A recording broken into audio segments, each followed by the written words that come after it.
Welcome everybody to this ENQA webinar on the Bologna Process Commitments on Quality Assurance. We're going to have a look at where we stand on these and perhaps discuss a little bit where we're going as well.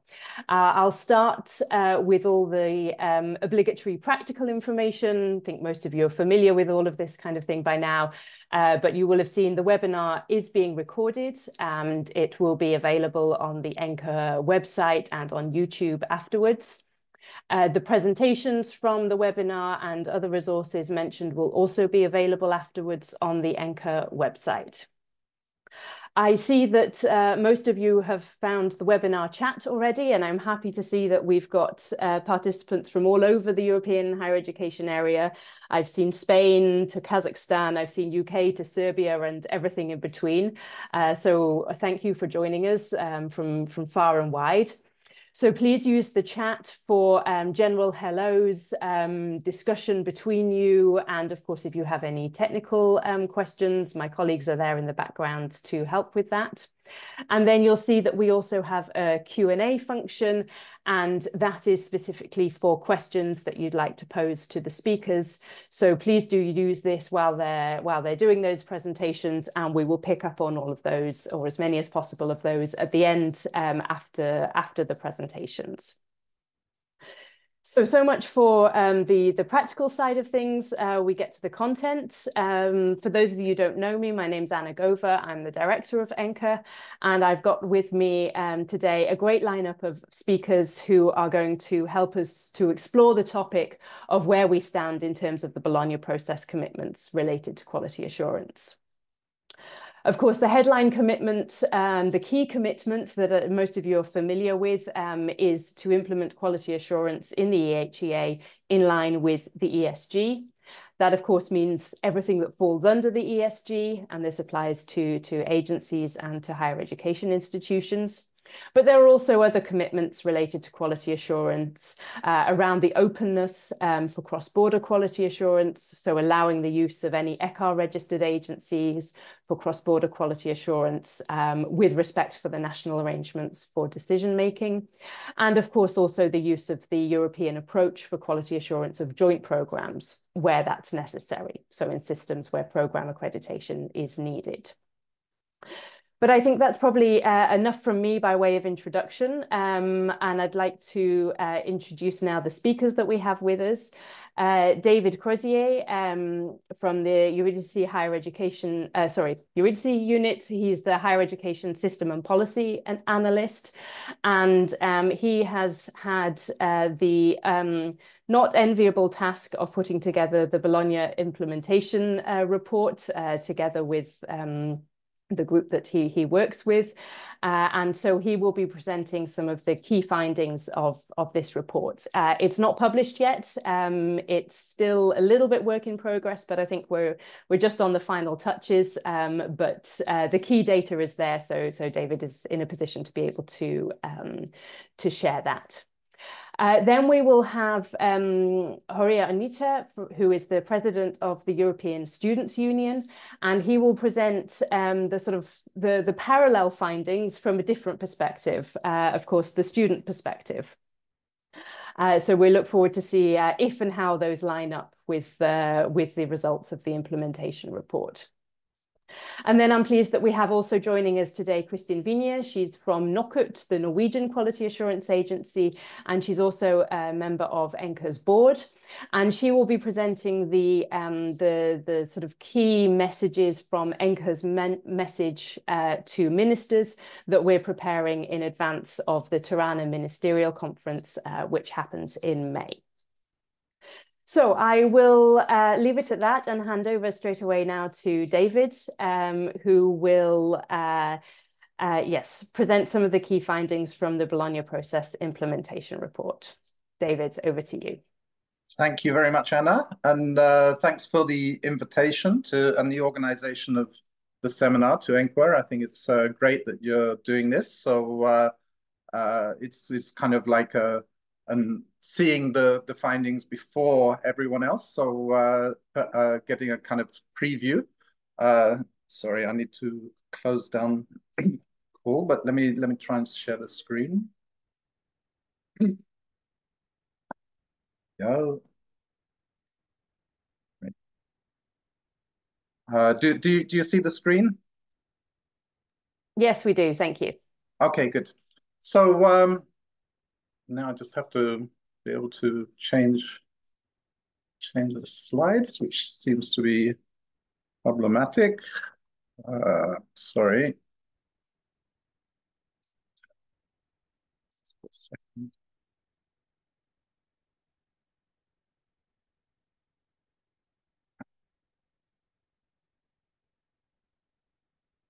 Okay.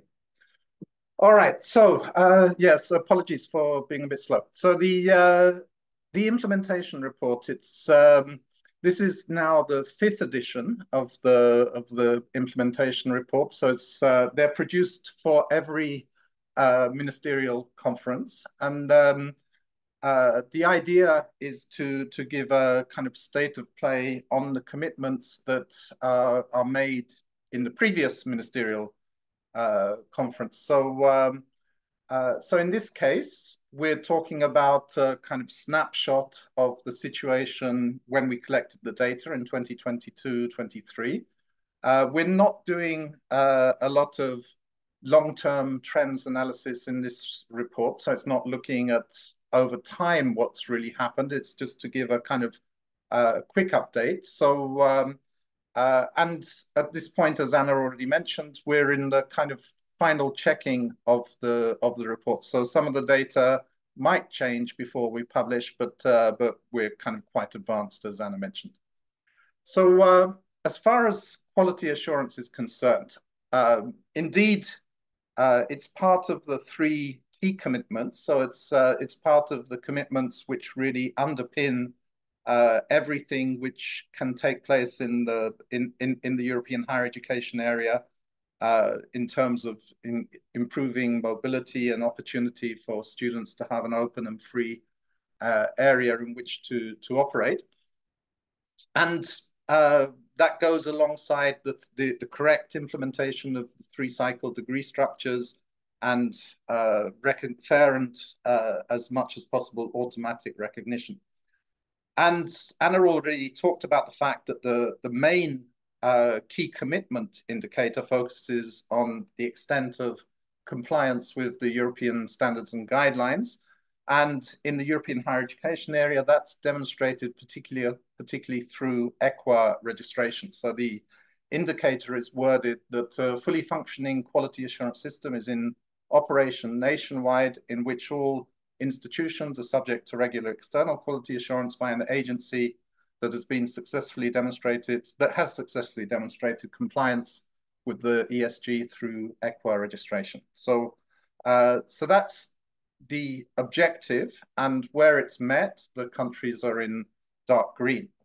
And what we see is that at this point, things have been are moving quite well. So they're at least moving in the right direction. There are more countries which are fulfilling this key commitment. The progress has been not super fast in recent years. So, but actually, so we see that there are 3 countries which have moved to dark green since the 2020 Rome communique. And the last report, but actually there was quite a significant shift in the years between leading up to 2020. So if we compare from the 2018 report that we did, we see that there are actually 9 systems that have moved to dark green since then. So as I say, the picture is improving. Perhaps it could improve even more in the coming years, but things are moving in a good direction, I would say, on the key commitment. As far as the other indicators, I'm going to run through them very quickly, so I know we don't have a lot of time. So we look indeed at student participation in external quality assurance, and here we have exactly the same indicator, I think, as SU. So we look at it in the same way, and it's interesting to see whether we get the same results. from our perspective, from the information we collected from ministries, from BFUG members, we see that there's also improvement in this area. And in fact, there are 6 systems which have moved to a dark green on student participation. However, 3 of them are we've cross-checked with the data from SU, and we noticed that in 3 of those systems, which are Georgia, Moldova, and Malta, Malta actually is not dark green, but light green, but still, we noticed that there was different data reported from the student unions, but still, from what governments are saying, there seems to be improvement in student participation. We look also at international participation, and here there's a kind of part of this is really to kind of look at the levels again in which international participation is taking place in external quality assurance. And once again, it's steady improvement. 2 systems have moved their position, but again, there was a big shift here since 2018. So if we go back to that period leading up to 2020, there was considerable movement at that time in changes to make external QA more internationally participative then. And then Anna mentioned this issue about the cross-border quality assurance and whether systems are open to cross-border quality assurance from institutions which are working in line with in compliance with the ESG. So there is you see the indicator criteria. And what we see here is that, again, an improvement. 2 systems have moved to dark green. But once again, the big shift, or the bigger shift, was happening in the years running up to 2020. So there's improvements here, but there are still quite a few systems where nothing is changing. So it seems to be quite a radical, extreme situation that either countries are doing nothing to meet this commitment, or they're kind of moving quite well. And then, with regard to the European approach to quality assurance, we don't have a scorecard indicator here, but we look at 2 aspects. One, whether the legislation permits institutions, excuse me, and programs to use the European approach to joint programs. And there you see the ones which are permitted for at least some, and some for all. But there are still quite a lot of countries which haven't moved at all on this commitment. And then when you look in terms of whether the European approach has actually been used with joint programs, we see quite a geographical divide. That it's mostly on the western side of Europe that the European approach has actually been used, but the number of instances of its use is relatively small still compared to the number of joint programs which exist and where it would be relevant. So and we can see that from ENQA data that in terms of national use, it's France, Germany, which are the leading countries to have used the European approach, followed by Spain and then the Netherlands. So that's kind of where we stand. I also wanted to point out that there's also a relevant finding on quality assurance in the fundamental values chapter, because there we also asked questions about whether the values of which have been defined as fundamental values for the EHEA, particularly academic freedom and institutional autonomy. We ask whether there is any body which is assessing the state of implementation in their system. And the answer was about half of the countries said that there is such a body. And the ones that said that there is, in each case, except for one, which was Azerbaijan, I think, the Quality Assurance Agency was identified as the body which was responsible for this. So I think this is going to be a topic of discussion about who should be, at national level, should be kind of assessing the implementation and evaluation of academic values. And as I say, it's kind of interesting finding that where this is happening, it tends to be quality assurance agencies that are doing it now. So the conclusions on the commitments, I would say, are that we have a picture of quite steady progress. In some cases, it was faster progress leading up to 2020 than in the years since 2020. I think it's very clear that the ESG has had a major impact on national practice in quality assurance, and that's very obvious that it's of the importance of the ESG, and clearly ENQA's work has been very fundamental to that. So we could say that although the direction of travel is very positive, we're going the right way. We could say that on some of these indicators, it would be nice if the speed were increased in the coming years and we reach kind of dark green across the whole of the EHEA. So that's it for the kind of key findings, and looking forward to your questions and discussions perhaps after the other presentations. Thanks. Thank you very much, David. I think maybe there's one question that's been posted that we might just deal with straight away. And I think it won't surprise you to see this, which is a question about why is ECHA registration used as the criteria for compliance with the ESG as opposed to ENQA membership? You want to say a few words on that? I can also follow up, but David, to you first. Yeah, this is the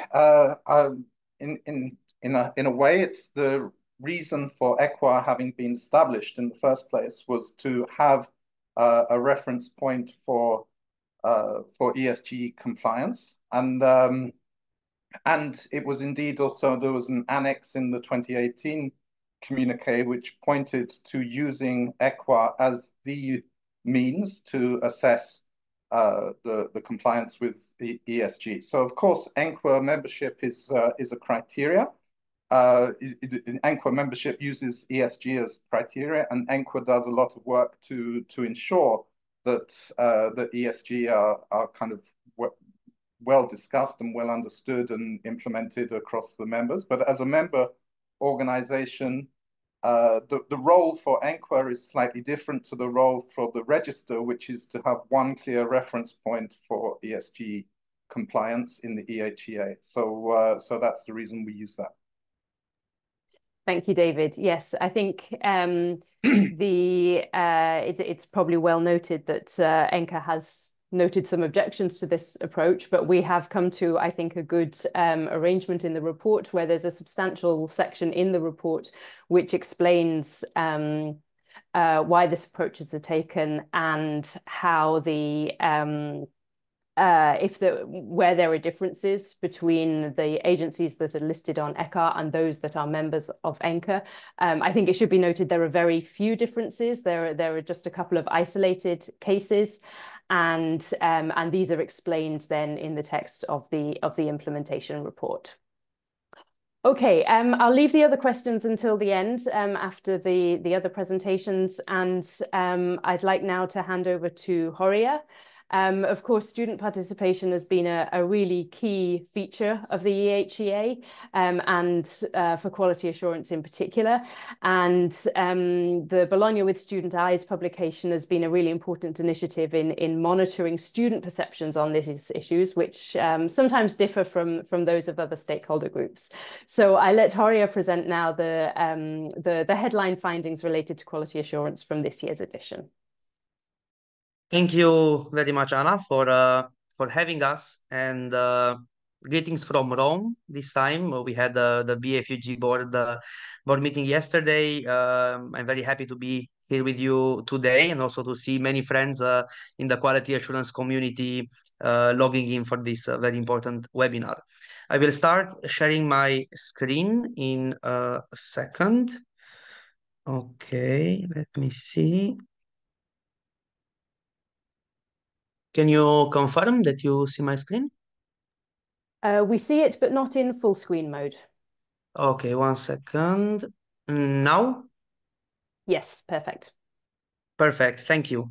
So as mentioned, I will present you the key results from the Bologna with Student Eyes, our flagship publication looking at the implementation of the Bologna process from the student's perspective.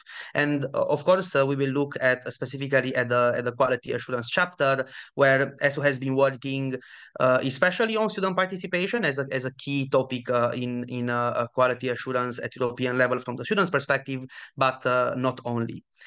Before that, shortly about the Bologna with Student Eyes. It is the flagship publication of ESU.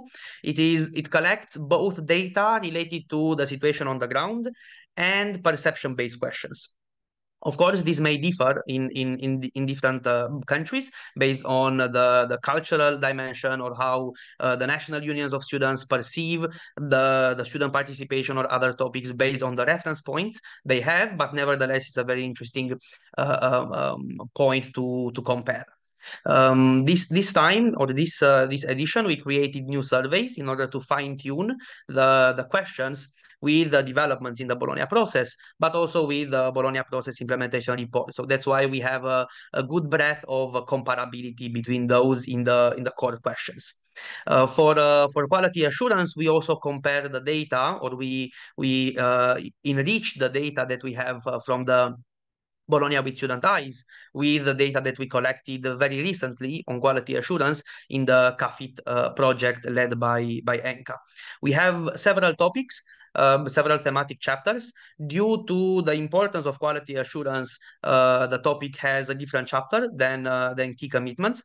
And probably as expected, if you look at previous editions, out of all the topics, quality assurance is one where the national unions of students have the most positive answers and they are most satisfied with the implementation of the Bologna process. And that's most probably because of the whole conceptual framework and environment around quality assurance. So the existence of G4, the drive of stakeholders in the process, the implementation of many aspects by quality assurance agencies, which are socialized in the environment through ENQA, the role of ECAR as an organization, so on and so forth. So we see a higher degree of satisfaction overall for quality assurance. This time we collected data from 37 national unions, from 33 members of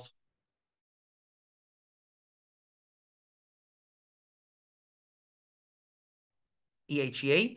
We have answers treated distinctively for Belgium, as we have two higher education systems, for UK, one for England, Wales, and Northern Ireland, and then one separate for Scotland, and in Finland, where we have two higher education, two unions working on different areas, one on higher education, one on VT or applied higher education. And we started with internal quality assurance. As an overall remark, we see that student participation, but also the overall satisfaction of students with external quality assurance is much higher, or significantly higher than the satisfaction related to internal quality assurance, and that applies for student participation as well. So we asked students how students are generally involved in internal QA processes. The highest answer was as an information source, 83%. Then full members within bodies of internal assessment, 60%, and then follow-up actions and preparation of self-assessment reports, a lesser percent, but overall still around half.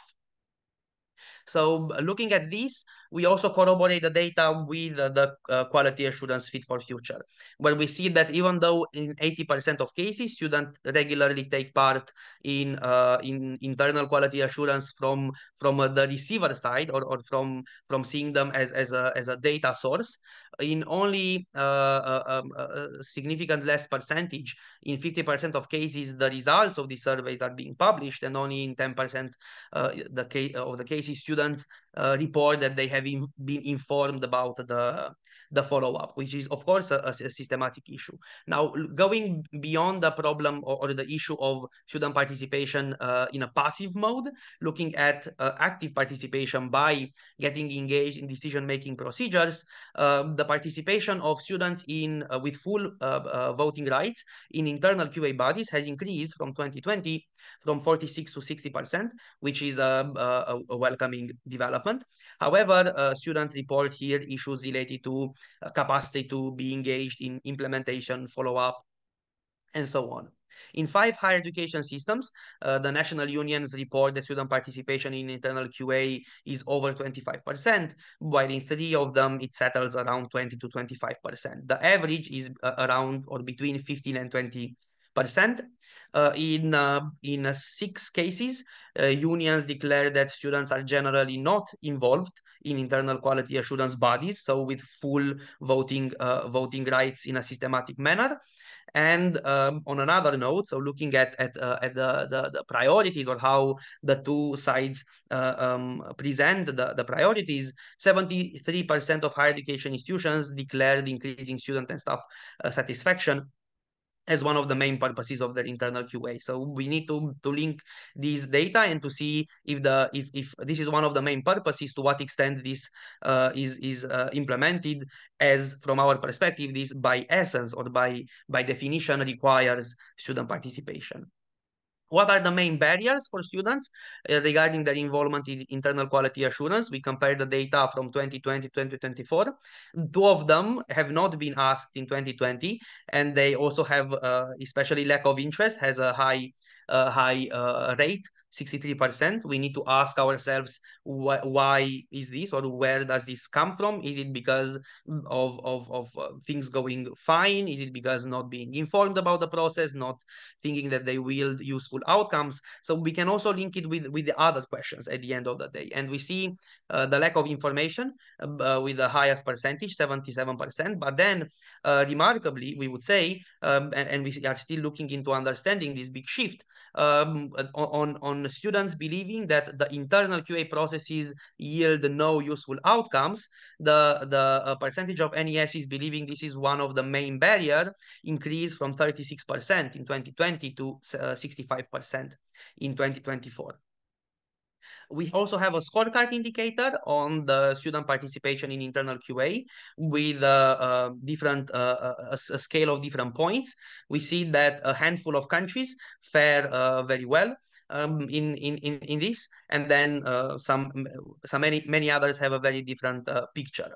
Now, of course, this is a general assessment, because in many countries you have different practices in different higher education institutions. So we need to take this data cum grano salis, with a grain of salt, because it implies an overall assessment of the National Union of Students regarding to general or average higher education institution practices. And here are the types of indicators that we used: students as an information source, students in the follow-up actions, in the preparation of self-evaluation for external QA, observers in quality assurance bodies, and we gave 2 points for the full members in QA bodies. As we can see, if we just flip from one slide to the other, the situation for external QA is extremely different. There is a more clearer satisfaction of national unions of students in terms of participation in external QA, and also the overall data looks way better. And here we use the same criteria as Eurydice, with the only distinctive element that we put 1.5 points for participation in external review panels, which is the core commitment in the ESGs, and then participation in consultations organized by QA agencies as a general means of participation. We gave it 0.5 points. What we see in some countries, NESs, the National Unions of Students, report that more work needs to be done to have students on equal footing with other panel members. This was pointed out in 6 countries. We also see some differences from the Bologna Process Implementation Report. The starkest one were also put forward by David. in 6 higher education systems, Spain, Switzerland, Germany, Romania, Lithuania, and Latvia, the QA pools, the quality assurance pools, are co-managed are managed by the National Union of Students. And then in 3 cases, we have co-management roles. This is one of the key areas or one of the key factors that we see in terms of empowering students to be prepared to take part in a full manner in external panel reviews. The main barriers are fairly similar. Lack of time, lack of information, lack of training. And also in CAFIT, 59% of unions agreed or somewhat agreed that one of the main barriers to realize the full potential is to ensure that changes are systemic. In 70% of cases, students have full rights in the governing bodies of the QA agencies. This is a very welcoming development from the previous exercise, and the average participation rate is around 10 to 50%, with the highest percentages in Georgia, Denmark, Sweden, Finland, Norway, and Malta. We see here a clear, let's say, evidence of Nordic countries.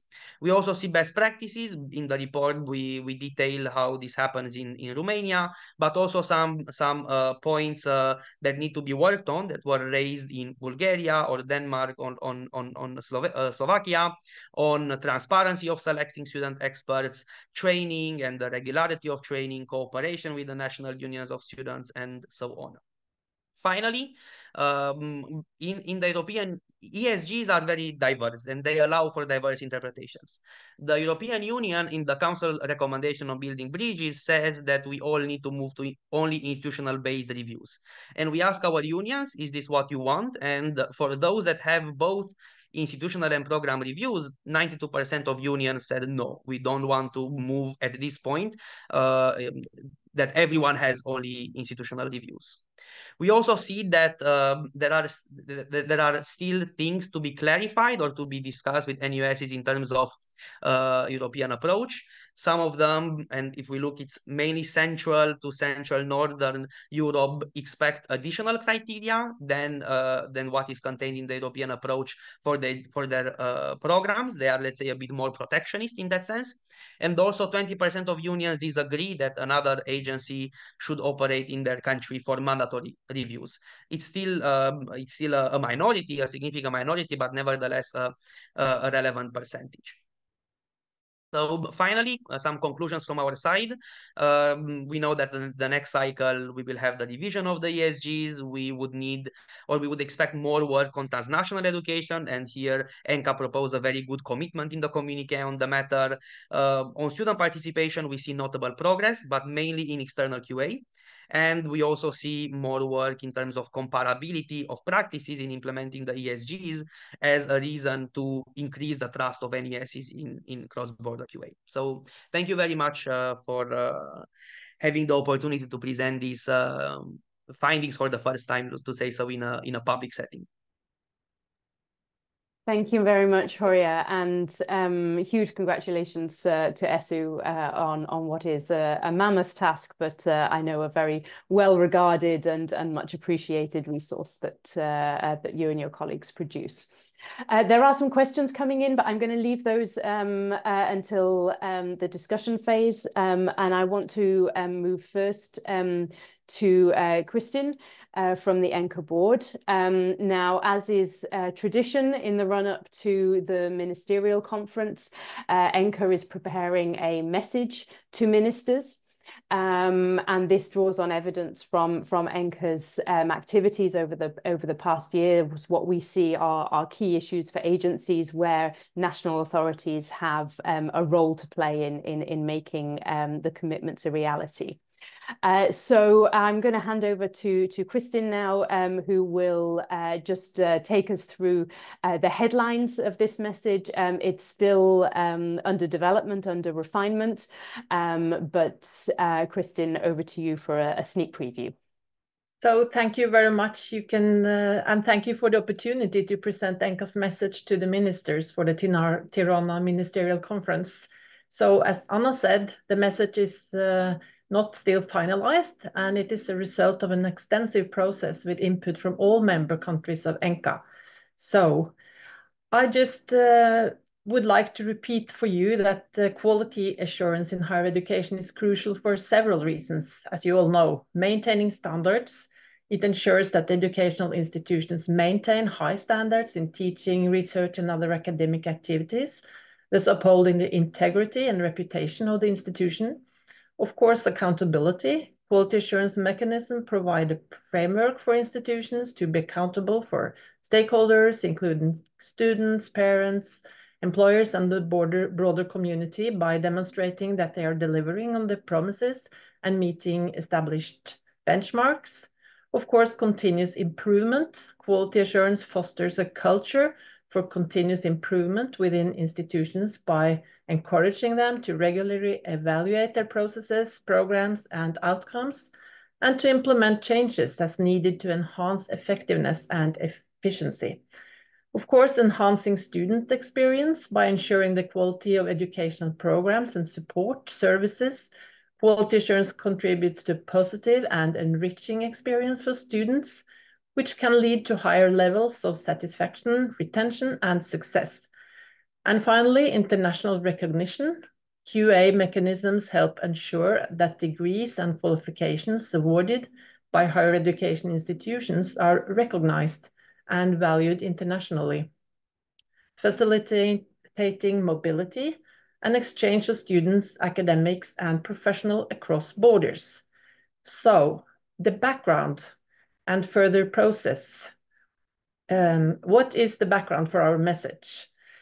First of all, as we reach the 25th year of the Bologna process, the Tirana Ministerial Conference is a moment to celebrate what has been achieved and reflect on the challenges and work ahead.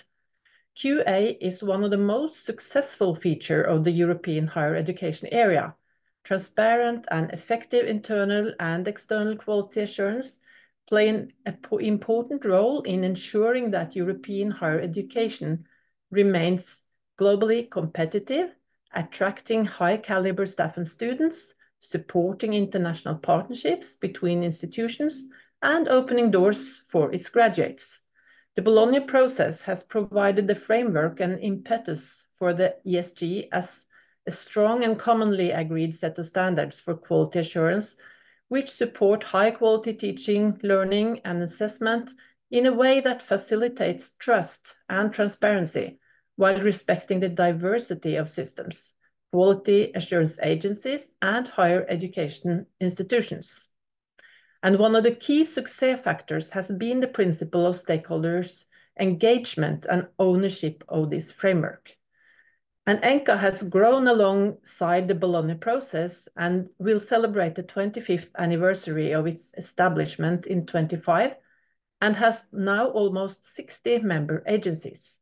And during this time, the association has made a significant contribution to key commitments, policy developments, and innovation in practice, notably as co-authors for the ESG, as co-founder for ECAR, and as primary coordinator of external reviews of quality assurance agencies.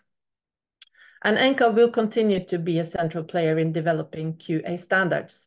And as higher education adapts to new challenges and embraces new opportunities, the ESG must evolve to remain fit for purpose. And this includes incorporating stronger reference to topics such as digitalization, flexible learning paths, academic integrity, and diversity and inclusion. So, work by ENQA and other stakeholders has repeatedly shown that national legislative framework are both a primary barrier and enabler for effective external quality assurance, designed and conducted in alignment with the ESG. So, with this in mind, and now I see you have seen the 3 points, and based on the key issues raised and addressed in ENQA's work over the past 4 years, ENQA makes the following 3 recommendations to the minister in Tirana. 1, ensure that national legislative frameworks allow quality assurance agencies to operate in compliance with ESG. 2 areas of ESG compliance that provide particularly challenging for agencies are independence and complaints and appeals processes. National authorities are encouraged to engage in dialogue with QA agencies to find solutions in situations where the compliance in these areas may be hindered by national law, ensuring that there is no political or other interference in the governance and decision-making mechanism of quality assurance agencies is vital to underpinning trust in higher education system. And this dialogue and engagement between agencies and national authorities, together with institutions and students, will be particularly important with the upcoming revision of the ESG. Agencies and national authorities are strongly encouraged to consult each other on contribution to and implementation of policy developments. Flexibility and simplification are highly recommended in order to maintain fitness for purpose, and for all stakeholders, this requires guarding against overly rigid legislation and interpretation of ESG, in order to allow agencies to innovate in their practices and also to react to innovations that affect higher education. Number 2, enable international collaboration by reducing national level barriers in quality assurance and higher education while enhancing transparency. The recent focus on international collaboration has drawn attention to the legislative and practical barriers that limit activities such as European University Initiative, as well as long-established cooperation models such as the joint programs and credit or degree mobility. Facilitating cooperation requires allowing the proper implementation of existing commitments and tools, while respecting national requirements and system diversity. And this includes appropriate provision for cross-border quality assurance, allowing use of the European approach for the quality assurance of joint programs, and facilitating recognition of qualification in line with the Lisbon and Global Recognition Convention. QA of transnational education inside and outside EHEA is an area that is often overlooked. National authorities, particularly in significant sending countries, are recommended to ensure the lines of responsibilities for QA of transnational education are clear in order to avoid duplication or risk some provision falling between the gaps. There should be greater transparency on how the interests of students on transnational education programs are being protected. And 3, and final, maintain the added value of external quality assurance by allowing quality assurance agencies to implement flexible and enhancement-oriented approaches. External quality assurance can best meet its goal when agencies are able to design and implement methodologies that reflect their operating context. As QA system in the EHEA mature and there is a high level of trust in institutional internal quality assurance mechanism, a focus on external enhancement-oriented approaches can reduce the bureaucratic burden and allow an effective and efficient use of resources, while maintaining sufficient levels of accountability. An overlap of different quality assurance mechanisms and other types of monitoring should be avoided. National authorities are encouraged to provide a flexible framework for agencies to develop their methodologies according to ESG, which permits an appropriate balance between enhancement and accountability. So in order to maintain trust and transparency, this has to be coupled with clear and accessible information and constant dialogue with stakeholders about systems level, framework, and criteria, as well as robust procedures for identifying and addressing problems.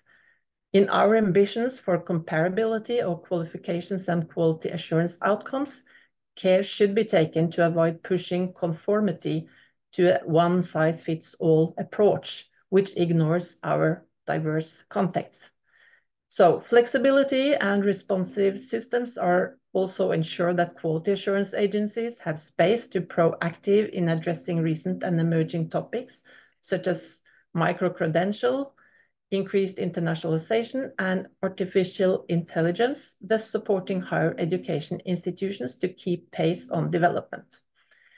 So overall, QA in higher education plays a vital role in safeguarding the interest of students, maintaining the credibility of academic credentials, and promoting excellence and innovation in teaching and research. And at the end of the day, it boils down to trust. And since its establishment, ENQA has helped ensure quality and build trust in European higher education. And that will not be less important in the future. Thank you for the attention.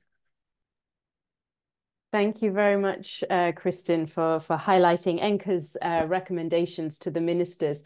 I should say to those of you who are here representing quality assurance agencies and agencies that are ENQA's members, the draft message was sent to you yesterday for consultation.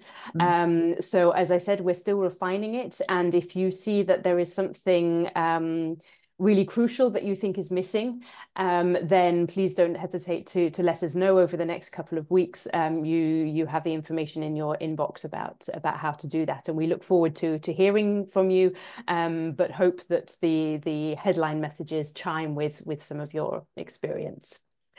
We have quite a few questions coming in, as well as various conversations going on in the chat.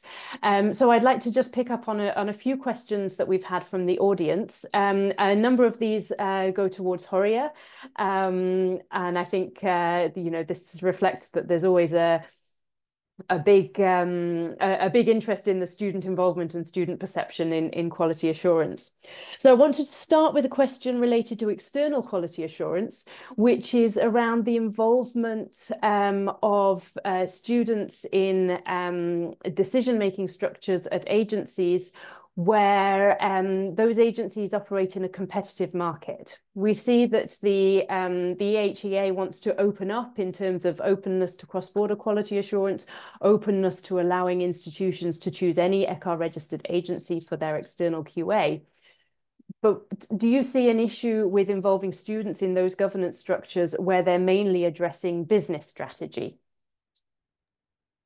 Yeah, thank you very much for the question. I think actually I will start with an anecdotal evidence. I was in the council of Aracis, of the Romanian QA agency, for 2 years, and indeed it served a dual purpose. One being decision making on reviews and having basically the final opinion or the final decision of the agencies in terms of a review, be it institutional or program level. And that was the area where I was obviously more involved in. And then there was this governance dimension of long-term strategy, employment, so on and so forth.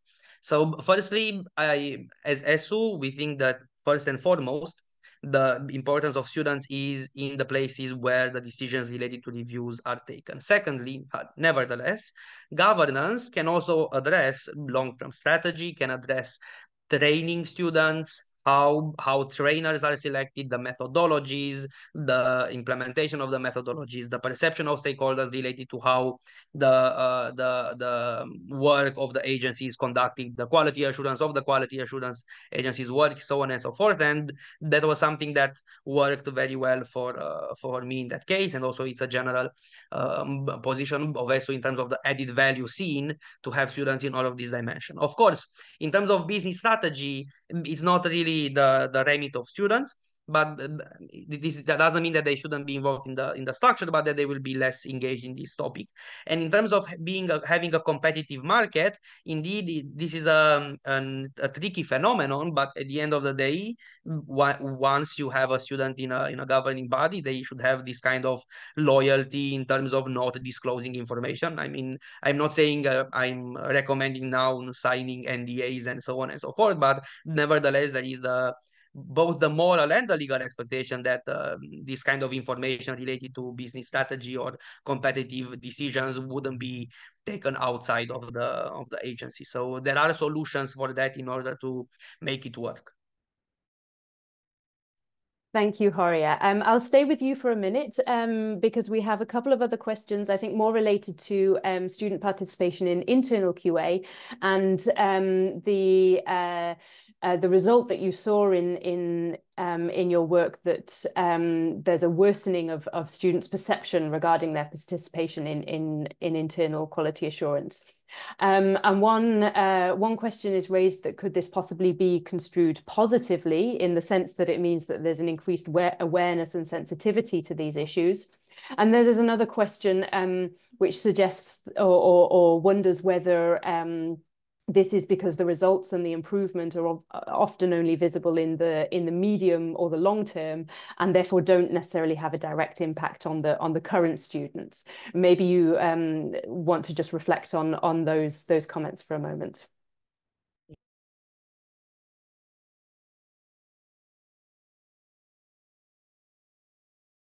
Yes, thank you. And very good question. This is a part of it when assessing the teaching performance. And you have the legitimate question: how can you see if any improvements were made if at the end of the day the chances that you will have the same teacher at class again are very low. So there is a root in that, and indeed many improvements are taking medium or long term. Here the problem, there are two things. Firstly, there is the expectation of students to see clear and you know, a strong changes from even one semester to another. The problem is who communicates to students and how that some changes are long term, but also some changes can be determined in a even 6-month cycle, especially when you don't need intensive resources, when it's about practices, when it's about having an ear of their complaints, so on and so forth. It do not require medium long term. So I guess here it is the issue of seeing the follow-up, not necessarily in seeing this kind of overarching changing, but seeing that there is an overarching process or design where they are engaged, where there are some considerations being made, and that they are informed that something is happening. Something may be happening in or should happen in 6 months, something should happen in 2 years. So I think it's mainly a lot the lack of information and the perception of a bureaucratic mechanism. We need to do it because it's required. We need to fill in 7 surveys and then we wrap it up and finish the thing and move on further. So I guess this is more of a longer systemic discussion and also work that ENQA and EFOR has been doing in actually transforming this in a quality culture. Now, related to increased awareness, yes, it can be construed in a way positively. I agree with that. It means that there is higher expectation. And I guess it is also a matter of comparison, because when you compare it with the quality assurance agencies work on quality assurance. So of course they have better mechanism to engage students and to create processes that engage students positively. But then for national unions, when they compare what's happening in external QA with internal QA, it is also very easy to see the difference and to see that in many cases there is no appropriate mechanism for concretely engaging students. So it can be pursued positively, but only partly, let's say. So it also speaks to a higher trend where the changes were taken much easier in external QA than in internal QA, and students are, let's say, they have kept waiting for this to change more in internal QA, but they see that it's not changing at the pace that they want to do in internal QA. Mm-hmm. Thank you, Horia. A question now which I think could be addressed to both Horia and David, and I asked for very, very short answers from both of you, although it's a big question, so I know that's challenging. I'm just wondering, one of the participants is wondering to what extent changes over the past 4 years that you've identified in the reports could be linked to the COVID pandemic, and whether this was something that this factor was something that you explored in the report or not. David, first, perhaps. Yeah, thanks. I mean, I think there are some issues where COVID has clearly had an impact, particularly in like more online work for quality assurance agencies, and perhaps facilitating the inclusion of international staff that's become easier as a result. So I think there could be some impact. But I think there are a lot of other things which could also explain developments as well as COVID. So I think COVID might have had a role on some changes, but I would say probably the biggest factor that's pushed improvement is the work of the thematic peer groups and the fact that there's been more peer learning and kind of active engagement of the quality assurance community working together. Horia, do you want to comment on this? Yes. On student participation, for sure, it was a matter of a challenge how to design processes that keep them and engage not only in internal QA, in higher education delivery and in community engagement and in overall. So there may be a scope for that, and the data collected for the previous exercise was in the pandemic. It was in the middle of the pandemic, May, June 2020. So also this data on the one side comes back to the new normal reality of mostly in person, but also looks into the development since then. So how COVID impacted in the meanwhile. But for sure there was an impact, even so in patterns of communication, in patterns of engagement, so on and so forth. Now for the European QA landscape, we saw probably with COVID the need for flexibility, but also we have the proof of how ESGs work in a flexible manner. There was the E4 statement on the application of the ESGs also for the online environment, which was not really online education, it was more emergency education in online mode. And then all of this, showed the flexibility of the system.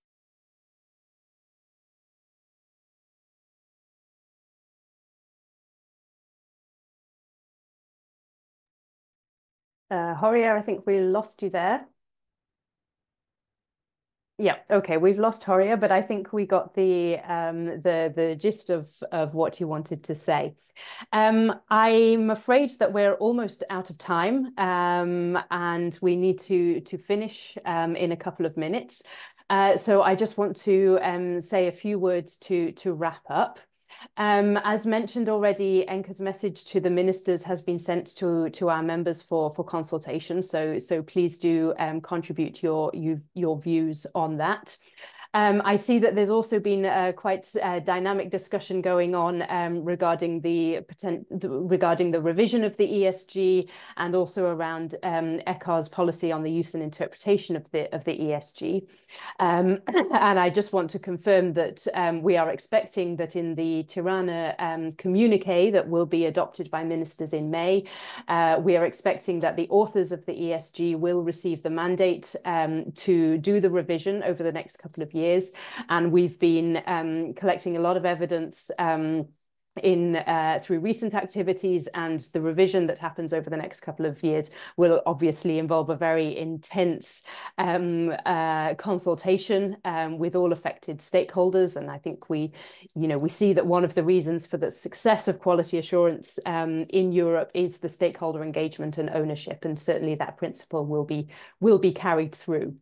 And as part of that revision process, we'll also be looking at some of the issues that come up with the differences in the use of the document in different contexts, and also in terms of some of the issues that ECHA come up when they make when their register committee makes the decisions on compliance with the ESG. So that's all coming up.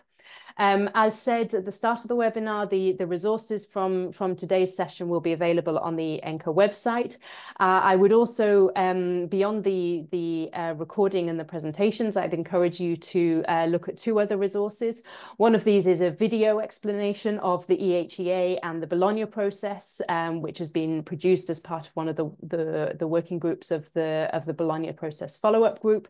A link to that is on our website. It's a nice short explanation, but if you prefer your explanations in written format, I can let you know that ENQA also yesterday published a briefing note on the Bologna process, which is, we hope, a kind of clear, easy to read, plain English attempt to explain the complexities of it for those that are not familiar with the Bologna process, or perhaps those that are familiar with it and are still confused, which is a reasonable position to be in.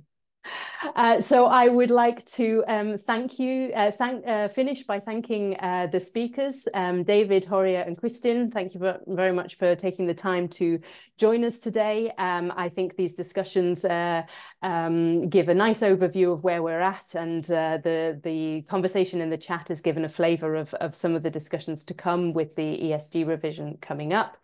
And finally, thank you to my colleagues Eleanor and Julia in the background, making sure that everything runs smoothly.